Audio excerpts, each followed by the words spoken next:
ഈ പരിപാടി കേവല വിനോദത്തിനായി മാത്രം നിർമ്മിക്കപ്പെട്ടതാണ്. ഈ കഥയിൽ ചിത്രീകരിച്ചിരിക്കുന്ന കഥാപാത്രങ്ങൾ, അവരുടെ പേരുകൾ, സ്ഥലങ്ങൾ, സംഭവങ്ങൾ മുതലായവയെല്ലാം സാങ്കല്പികം മാത്രം. ആയതിനാൽ ജീവിച്ചിരിക്കുന്നവരോ മരിച്ചവരോ ആയ യാതൊന്നുമായി ഇവയ്ക്ക് യാതൊരു വിധ ബന്ധവുമില്ല. ഏതെങ്കിലും തരത്തിലുള്ള സാമ്യം തോന്നുന്നുണ്ടെങ്കിൽ അത് തികച്ചും യാദൃശ്ചികം മാത്രം.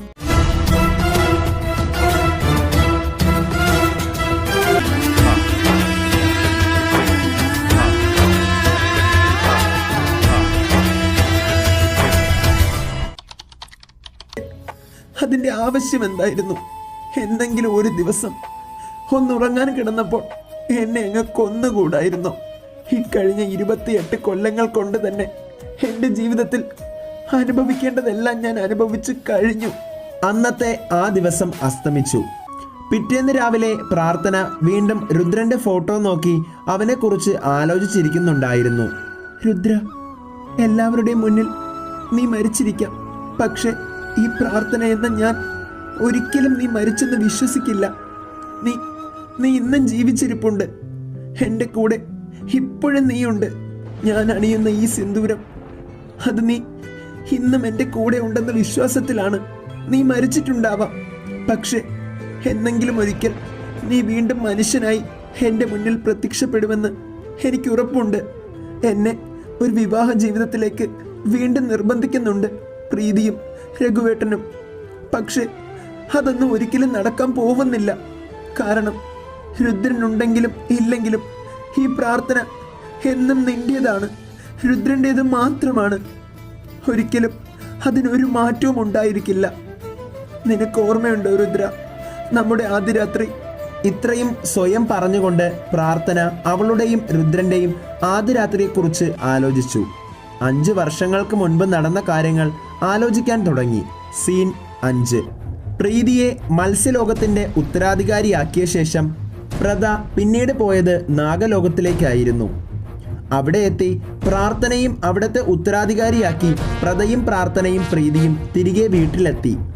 ഇന്ന് ഗുജറാൾ വീട്ടിൽ നടന്ന സംഭവങ്ങളിൽ രഘുവീർ ആകെ അസ്വസ്ഥനാണ്.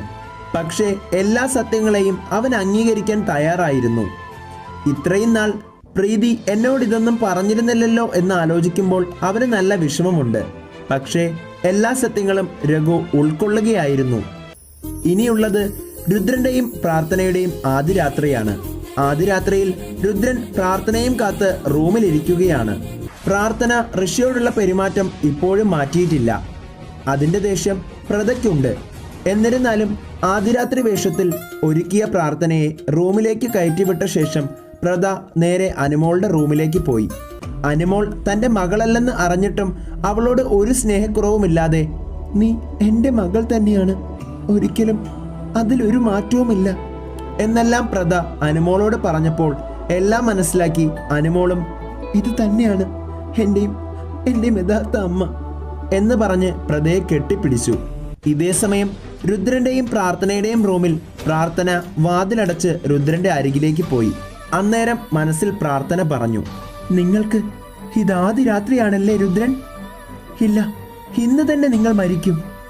ഇക്കഴിഞ്ഞ 1 വർഷം നിങ്ങളും മിസ്റ്റർ ഋഷഭും എൻ്റെ കാരുണ്യം കൊണ്ടാണ് മരിക്കാതെ ഇരുന്നത്.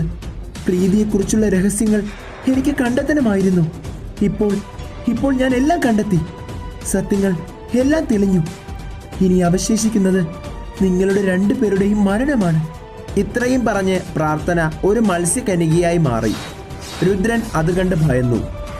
പ്രാർത്ഥന രുദ്രനെ തൻ്റെ വാൾ കൊണ്ട് അടിച്ചു.